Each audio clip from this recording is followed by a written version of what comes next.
السلام عليكم saaxiibayaal magacaygu waa xuseen xaaji xasan kusoo dhawaada barkulanta aan ku leenahay youtube.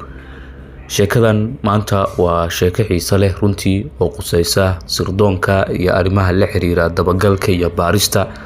waa sheeko ka dhacday wadanka Mareykanka gaar ahaan gobolka Nevada. gabar 19 jir ah ayayna sheekadu ku bilaabanaysaa. saacadihii hore ee subaxnimadii 20 Janaayo ee sanadkii 2008 magaalada Reno ee gobolka Nevada waxay ahayd mid degan. xaaladeedu baraf ayaa ku fidsanaa jidadka iyo saqafyada guryaha oo halkaasi ka da'ayay xilligaas, taas oo dejisay buuqa caadiga ah ee magaalada. nalalka balbalooyinka guryaha ayaa habeenkii oo dhan shidnaa, iyaga oo iftiin hoose oo joogto ah ku shidayay wadooyinka maran ee gobolka Nevada gaar ahaan magaalada Reno. dadka intooda badan waxay ku jireen guryahooda iyaga oo hurda, iyaga oo aan ogeyn in dhowr meel u jirta wax aad u xun ay ka dhacayaan xilligaasi. waxay ahayd habeen u muuqday mid ammaan ah, nooca habeenadii kale ee la arki jiray, iyadoo aysan jirin wax lama filaan ah oo dhici kara. Brianna Denison waxay ku seexatay fadhiga qolka guriga ay joogtay ee saaxiibadeed ay deganaayeen oo ay taqaanay. waxa ay la joogtay saaxiibo ay ku kalsoon tahay, albaabkuna waa uu u xirnaa. deegaanku waxa uu ahaa mid ay taqaanay, waa gobolka Nevada gaar ahaan magaalada Reno. dhammaan xaaladdu waxa ay muujinaysay mid ammaan ah, ma aysan qaadan ama aysan jirin khataro. kaligeed ma aysan socan oo saaxiibadeed ayaa la jiray oo ay ku kalsoon tahay. waxay ahayd in dhowr saacadood gudahood ay markii waagu baryo ay aado fasalka iyada oo sii wadata nolosheeda. hase yeeshee ka hor inta aan waagu baryin, dareenkii ammaanka ee ka jiray magaalada waa uu baaba'ay gebi ahaanba. ma jirin cod dagaal, ma jirin qayladhaan la maqlay, qofna guriga uu ku jiray kama uusan dareemin wax aan caadi ahayn. waxaa dadka oo dhan waxay u haysteen in xaaladdu ay tahay mid nabadoon. laakiin markii waagu baryay oo qoraxdu ay ka soo baxday Reno, magaalada ku taala gobolka Nevada ee dalka Mareykanka, subaxaasi Brianna Denison kama aysan jirin nolosheedu. ka hor inta magaceedu uusan ka soo bixin warbaahinta iyo maxkamadaha, Brianna Michael Denison waxay ahayd ardayad jaamacadeed oo da'deedu lagu qiyaasay 19 jir. waxa ay baranaysay jaamacadda iyada oo da'deeda ay aad u yareed.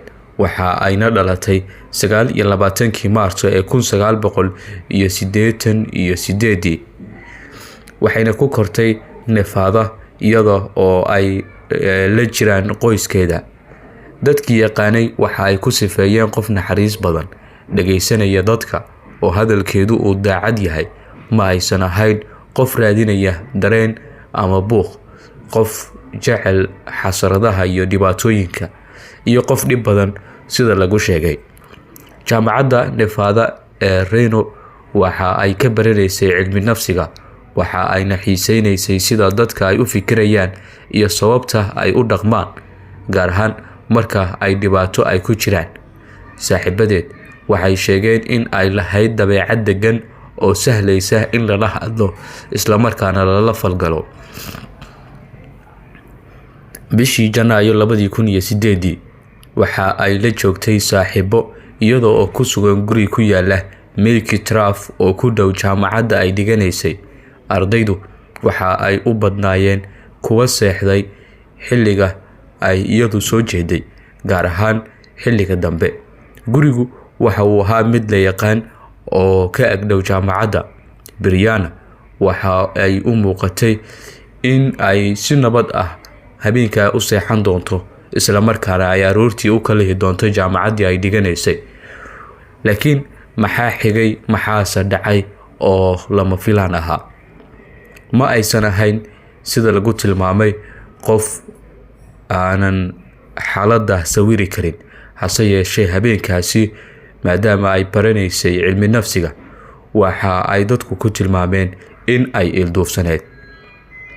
sabtidii 19 Janaayo 2008 waxa u bilowday aroortaasi habeen aan caadi ahayn. habeenkaas waxa ay la baxday saaxiibadeed si ay u dabaaldegaan dhalashada iyadoo ay lahayd. markii habeenku dhamaaday waxay go'aansatay inay ku seexato guriga ay deganayeen saaxiibadeed habeenkii si subaxii ay jaamacadda u siyaado. kadib saqdi dhexe gurigu waxa uu ahaa mid aamusan xilliga ay wax walba ay isbedelayeen. albaabkuna waa uu xirnaa. Brianna waxa ay ku seexatay fadhiga iyadoo aanan u gudbin jeefka. waxa ay isu duubtay busto fadhiga taalay intii u dhaxaysay 3 habeenimo ilaa 4 habeenimo. wax walba waa ay isbedeleen iyadoo qofna guriga uusan ku jirin. baarayaashu waxa ay rumaysanayeen in nin guriga soo galay iyada oo mugdi ah. ma jirin wax muujinaya albaab la jabiyay ama daaqadda burburiyay. Brianna waxaa laga qaaday fadhiga iyada oo hurda. taleefankeedu waa uu yaalay halkaasi. kabaheeduna meesha ay dhigtay ayay yaaleen. subaxnimadii markii la waayay saaxiibadeed waxa ay markii hore ay u maleeyeen in ay baxday. laakiin markii waqtigu sii dheeraaday cabsi ayaa bilaabatay.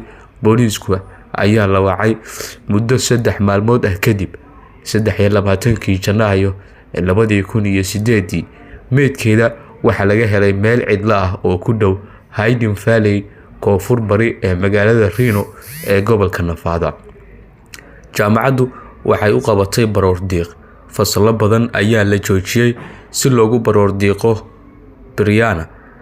bulshaduna waa ay argagaxday sababtoo ah waxay ahayd meel ammaan u muuqata halka ay waxaasi oo dhan ay ka dhaceen.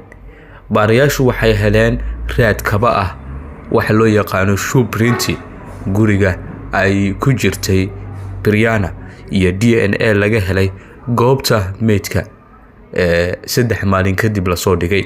DNA-gaasi waxa kale oo laga helay haweeney kale oo horey loo weeraray balse badbaaday. tani waxay muujinaysaa in qofku weeraro kale uu sameeyay waa dambiilaha. ugu dambeyn bishii Febraayo DNA-gu wuxuu ku beegmay nin lagu magacaabo James Bella oo uu sheegay waa nin lagu magacaabo James Bella oo 27 jir ah kaasi oo isla deganaa magaalada Reno. 14 Febraayo 2008 ayaa la qabtay. kabihiisa waxa ay la mid ahaayeen wixii ama raadkii iyo cadaymihii laga helay guriga xilliga ay musiibadu ka dhacday kadib. DNA-giisu waxa uu la mid noqday kii laga helay Brianna iyo dhibanihii kale ee isna weerarka loo geystay.